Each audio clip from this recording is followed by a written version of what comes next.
Starlink offers a variety of data plans to go along with their equipment. Which one is going to be best for your nomadic life? Well, stay tuned.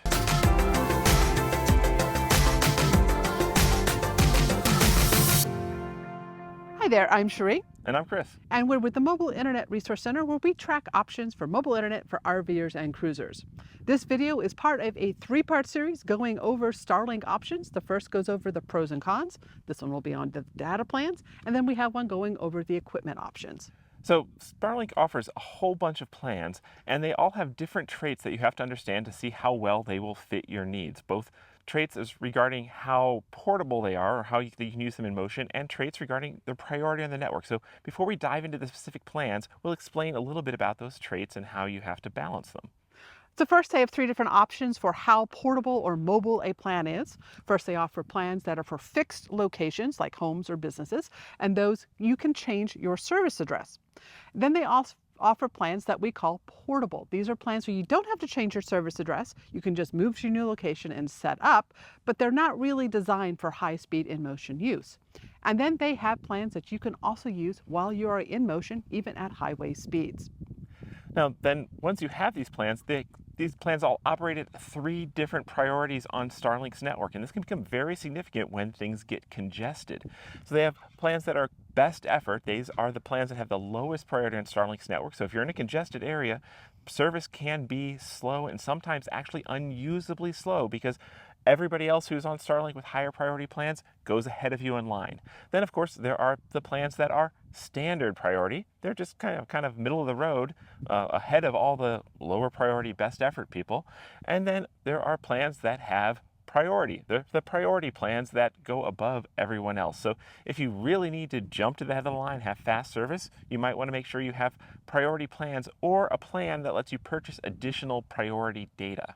And Starlink publishes what they consider the expected speed ranges for each of these levels of priority service. So it's important to know what you need to do online and what speeds you might need.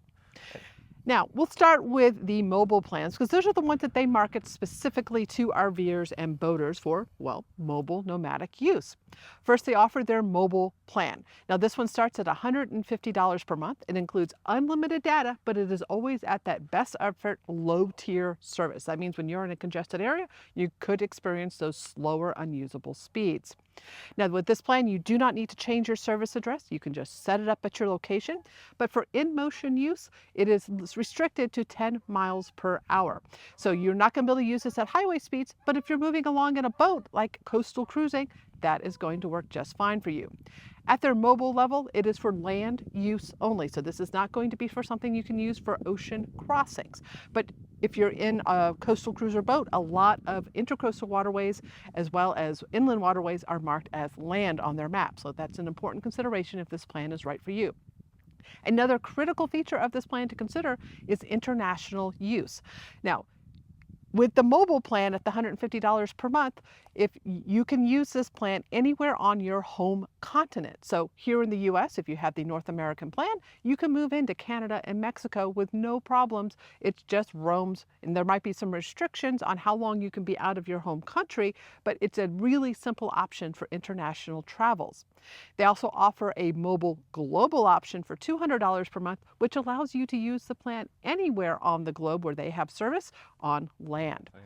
Another feature of their mobile plans is that you can pause service, but it is done in monthly allotments with no prorating. So that's an important consideration to keep in mind. So that's an overview of the mobile plans that you might want to take into consideration if you're an RVer or a boater and you don't want to be changing your service address at each location. So Starlink has another tier of mobile plans called Mobile Priority that comes with a certain tier of priority data that gives you higher priority access on the network. And this priority data can be used in cells that are marked as ocean, so crossing an ocean, and it can be used in motion at higher speeds, at highway speeds, fast. So this is the mobile priority plan, but the catch is that mobile priority is capped. So the cheapest mobile priority plan is $250 a month, and it comes with 50 gigabytes of priority data.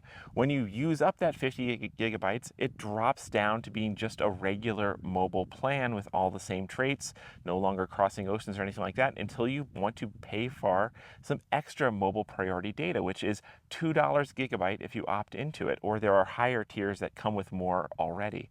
But now, before you go invest in this mobile priority plan, if you have the regular mobile plans, you can actually still also opt into mobile priority data for $2 a gigabyte right from your dashboard, flip a switch, and start using mobile priority data when you need it, when you're going down the highway at highway speed, or you're crossing an ocean cell on Starlink's map, or you just need a higher priority in the network to get some work done in a congested area.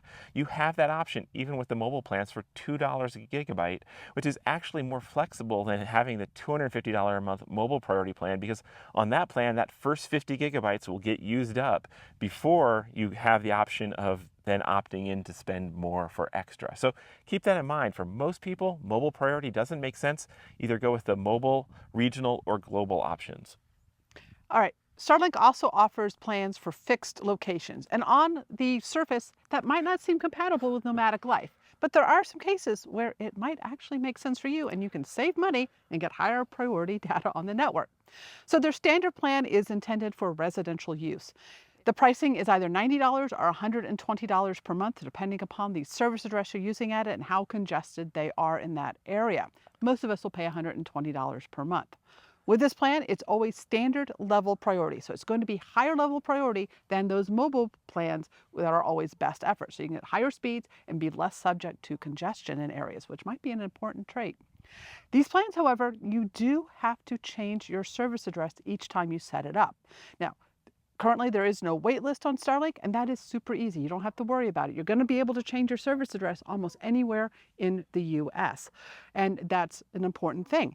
But it takes about 10, 15, 20 minutes to be able to sign into Starlink.com, and even if you don't have a cellular signal, you can sign in and change your service address on your account.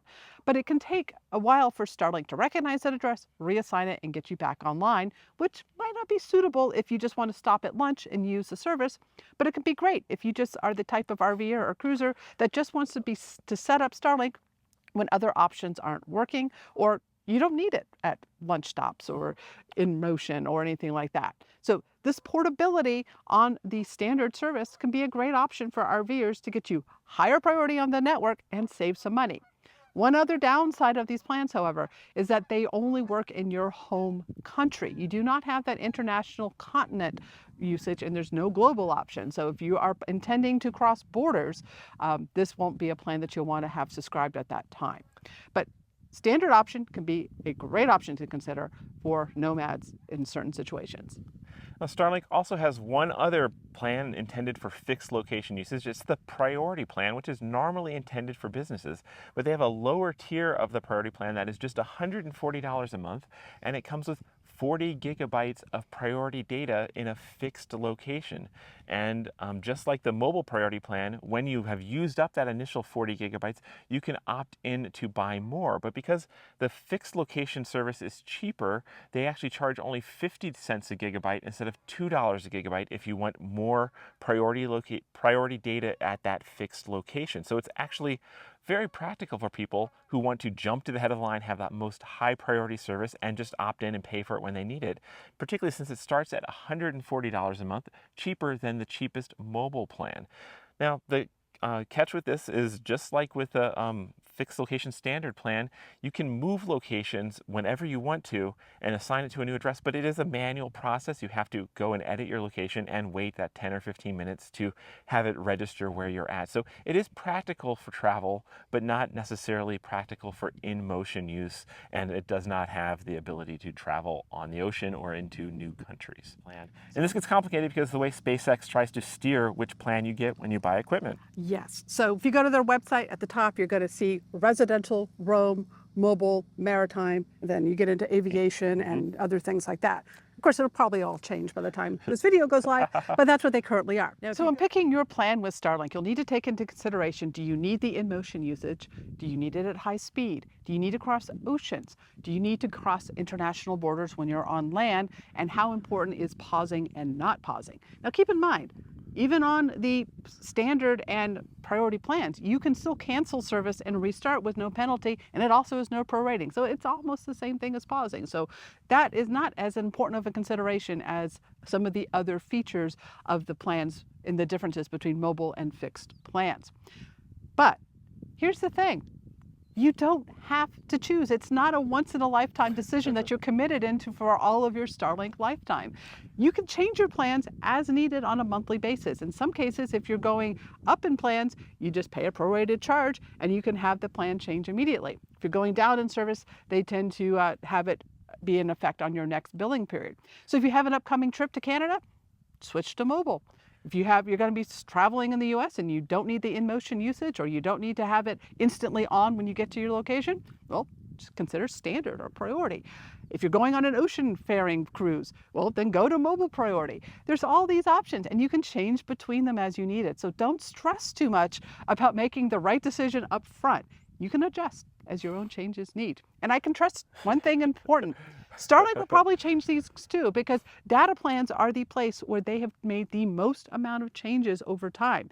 If you remember in the beginning, they started with a $99 plan that worked for everybody, and that has changed a lot. So do anticipate prices to change, options to change, terms to change on these plans.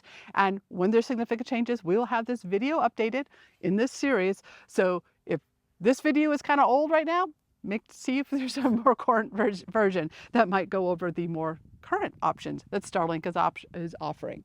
There we go. So keep connected no matter where you are. These videos are brought to you by our premium members, our mobile internet aficionados. They make it possible for us to track this news and create these videos. If you like this video, please give it a thumbs up, leave a comment, subscribe to our channel, or better yet, consider becoming a member yourself.